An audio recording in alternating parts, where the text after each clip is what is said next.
દર્શક મિત્રો, લશ્કર અને સીમાદળના પ્રમાણપત્ર દ્વારા બોગસ ડ્રાઇવિંગ લાયસન્સનું ગઈકાલે કૌભાંડ ઝડપાયું. ભુજના જૈન વેપારીની અટક કરવામાં આવી. જોઈએ આ અંગેનો વિશેષ અહેવાલ.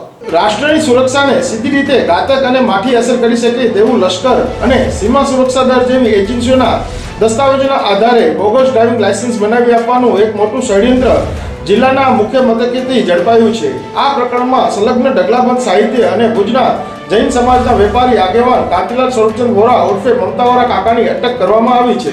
પશ્ચિમ કચ્છ પોલીસના સ્પેશિયલ ઓપરેશન ગ્રુપ દ્વારા છેલ્લા એકાદ અઠવાડિયાની મહેનત બાદ આ સમગ્ર કૌભાંડના પર્દાફાશ કરવામાં સફળતા મેળવાઈ છે. ધરપકડ કરાયેલા ભુજમાં તળાવસરીમાં અગાઉ મમતા સ્ટોર અને હાલે માન્યા નામની દુકાન ધરાવતા કાંતિલાલ વોરા ઉર્ફે કાકાની હજુ વિધિવત ધરપકડ બતાવાઈ નથી, માત્ર તેમની અટક બતાવવામાં આવી છે. તો આ સમગ્ર બોગસ લાયસન્સ કૌભાંડ રાષ્ટ્રની સલામતી અને સુરક્ષાને કેટલી હદે જફા પહોંચાડવાનું છે તેની કડી મેળવવા અને તેના આધારે કેસનું ભાવિ ઘડવાના પોલીસને વ્યાયામ હાથ ધર્યા છે. ભારતીય લશ્કર અને સીમા સુરક્ષા દળમાં નોકરી કરતા હોય તેવા અધિકારીઓ અને કર્મચારીઓને અપાતા સર્વિંગ પ્રમાણપત્રના આધારે ડ્રાઇવિંગ લાયસન્સ બનાવી આપવાનું કારસ્તાન આ પ્રકરણમાં હાલના તબક્કે સપાટી પર આવ્યું છે. આરોપી કાંતિલાલ વોરા ની તળાવસરીમાં આવેલી દુકાનમાં દરોડા પાડીને પોલીસ ટુકડીએ આવા સહી સિક્કા કરેલા 20 કોરા પ્રમાણપત્ર તથા લશ્કરી વિસ્તારમાં ડ્રાઇવિંગ કરતા માટેના 20 લાયસન્સ સહિત ઢગલાબંધ સાહિત્ય કબજે લીધું છે. અત્યાર સુધીની પૂછતાછમાં તોમતદારે 5 વ્યક્તિને ભુજ આરટીઓ કચેરીમાંથી આ રીતે ડ્રાઇવિંગ લાયસન્સ અપાવ્યા હોવાની કેફિયત આપી છે. સ્પેશિયલ ઓપરેશન ગ્રુપ અને ભુજ શહેર એ ડિવિઝન બંને સ્થળનો વધારાનો હવાલો સંભાળી રહેલા ભુજ વિભાગના સર્કલ પોલીસ ઇન્સ્પેક્ટર એમ.જે. જલુએ એસપી મકરંદ ચૌહાણના માર્ગદર્શન તળે હાથ ધરેલા ઓપરેશન વિશેની વિગતે જણાવ્યું હતું કે અટક કરવામાં આવેલા આરોપી દ્વારા શાહરૂખ રસૂલ, આરિફ રસૂલ, વિનયકુમાર મિશ્ર, હિતેશ હરિભાઈ અને પુનિત મહેશ્વરીને લાયસન્સ બનાવી આપ્યા છે. કબજે કરવામાં આવેલા લશ્કર અને બીએસએફના સર્વિંગ પ્રમાણપત્ર સીમાદળની 157, 57, 53 મરીન, ગાંધીધામ અને 108 બટાલિયનના હોવાનું બહાર આવ્યું છે. આ પ્રમાણપત્ર દ્વારા આરટીઓ દ્વારા વાહન ચલાવવાની ટ્રાયલ લીધા સિવાય ડ્રાઇવિંગ લાયસન્સ આપવામાં આવે છે. આર્મી અને સીમાદળમાં વિવિધ માલ સામગ્રી પૂરી પાડવાનો ઠેકો અને કામકાજ ધરાવતા આરોપી કાંતિલાલ પાસે આવા કોરા અને સહી સિક્કા કરેલા પ્રમાણપત્રો ક્યાંથી આવ્યા અને તેણે અત્યાર સુધી આ રીતે કેટલાક લાયસન્સ બનાવ્યા તે વિગતો ઉપરાંત બંને દળમાં આવડા જાવડા દરમિયાન તેની સાથે કોણ કોણ સંડોવાયેલું છે તેની કડીઓ મેળવાઈ રહી હોવાનું તપાસનીશે કહ્યું હતું અને ઉમેર્યું હતું કે પ્રમાણપત્ર ઉપર લગાડવામાં આવેલા સિક્કા અસલી છે કે નકલી બનાવ્યા તે વિશે ગંભીરતાની છાનબીન કરાઈ છે. મહત્વના ઓળખ દસ્તાવેજ એવા ડ્રાઇવિંગ લાયસન્સનું આ નવતર તથા લશ્કર અને સીમાદળ જેવી એજન્સીઓને સાંકળતું કૌભાંડ આ સીમાવર્તી જિલ્લામાં દેશની સલામતીના વર્તમાન માહોલમાં વ્યાપક માત્રામાં જફા પહોંચાડવાનું બની શકે તેમ હોવાની શક્યતાઓ વચ્ચે પોલીસે આગળ કેવા પગલાં લે છે અને કેવા પ્રકારનો ગુનો દાખલ કરે છે તેના ઉપર સૌની મીટ મંડાઈ છે. સાંભળીએ આ અંગે અધિકારી શું જણાવે છે.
પોલીસને ખાનગી રાહે બાતમી મળેલી કે એક ઇસમ છે કે જે ખોટા ડ્રાઇવિંગ લાયસન્સો બનાવી આપે છે, પરંતુ તેમાં આર્મી તથા બીએસએફ જેવી આપણી ડિફેન્સની સંસ્થાઓ છે તેના સર્ટિફિકેટ અને તેના સિક્કાઓનો ઉપયોગ થાય છે.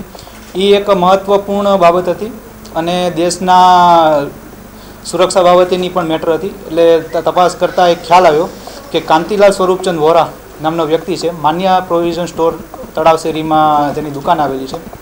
તે વ્યક્તિ આર્મી તથા બીએસએફના સર્વિંગ સર્ટિફિકેટ ખોટા બનાવી તેમાં બીએસએફ તથા આર્મીના સિક્કાઓ લગાડી અને સર્વિંગ સર્ટિફિકેટને ભુજ આરટીઓ કચેરીમાં રજૂ કરે અને ત્યાંથી ડ્રાઇવિંગ લાઇસન્સો બનાવી આપતો હતો. અને તે ડ્રાઇવિંગ લાઇસન્સમાં હકીકત એવી છે કે આ પ્રકારનું સર્વિંગ સર્ટિફિકેટ જ્યારે ડિફેન્સનું હોય ત્યારે અન્ય કોઈ પુરાવાની જરૂર નથી અથવા અને તે બાબતેનો કોઈ ટેસ્ટ પણ આરટીઓ કચેરીમાં આપવાની જરૂરિયાત રહેતી નથી. એટલે આ એક મહત્ત્વની બાબત છે કે કોઈ પણ જાતના કોઈ પણ એક્સેસ વગર આ ડ્રાઇવિંગ લાઇસન્સ એ મેળવી આપતો હતો. એવા ઘણા લાઇસન્સો એણે બનાવી આપેલ છે. કુલ 5 લાઇસન્સોના રેકોર્ડ્સ અમે એના દુકાનેથી કબજે કરેલા છે, જેની હાલ તપાસ ચાલુ છે. ફરિયાદ દાખલ કરવામાં આવેલ છે. 465, 467, 468, 471 મુજબનો ગુનો દાખલ થયેલ છે. અને હવે જોઈએ છીએ કે ભવિષ્યમાં એમાં તપાસના કામે શું આગળ નીકળે છે. રાષ્ટ્રીય સુરક્ષાનો મુદ્દો તો છે જ, પરંતુ આમાં કોઈ રાષ્ટ્રીય સુરક્ષાને હાનિ થયેલ છે કે કેમ, કે કોઈ એવા વ્યક્તિઓ સાથે આનું જોડાણ છે કે કેમ, એ બાબતેની ખાસ તપાસ કરવાની છે. ડ્રાઇવિંગ લાઇસન્સ બનેલ છે એ બાબત નક્કી છે, પરંતુ રાષ્ટ્રીય સુરક્ષા એ એક મહત્ત્વનો મુદ્દો છે, એટલે એના માટે ખાસ તકેદારી રાખવામાં આવશે. ઊંડાણપૂર્વક તપાસ કરવામાં પણ આવશે. ના, આરટીઓ કે કોઈની હાલમાં સંડોવણી જણાઈ આવેલ નથી, પરંતુ તપાસના કામે ખ્યાલ આવશે કે આણે સિક્કાઓ બનાવેલા છે તો કઈ જગ્યાએ બનાવેલા છે, કોઈ એમાં આર્મી કે બીએસએફના કોઈ વ્યક્તિની સંડોવણી છે કે કેમ, તે પણ તપાસ કરવાની બાકીમાં છે. હાલમાં 5 લાઇસન્સોની વિગત કે જેમાં ખોટા સર્વિંગ સર્ટિફિકેટની ઝેરોક્સ, મિલિટરીના જે લાઇસન્સ હોય છે આમાં ડ્રાઇવિંગ લાઇસન્સ જે આરટીઓ આપણને ઇસ્યુ કરે છે જનરલ પબ્લિકને તે અલગ હોય છે, અને મિલિટરી એરિયાની અંદર મિલિટરીનો ડ્રાઇવિંગ લાઇસન્સ એક અલગ પ્રકારની વસ્તુ છે. તો એ લાઇસન્સ પણ એની પાસેથી મળી આવેલ છે. એટલે એ 5 લાઇસન્સ છે. એટલે કુલ હાલમાં 5 લાઇસન્સની નકલો કબજે કરેલ છે. બાકીના લાઇસન્સો ભવિષ્યમાં મળી આવે એવી શક્યતા છે.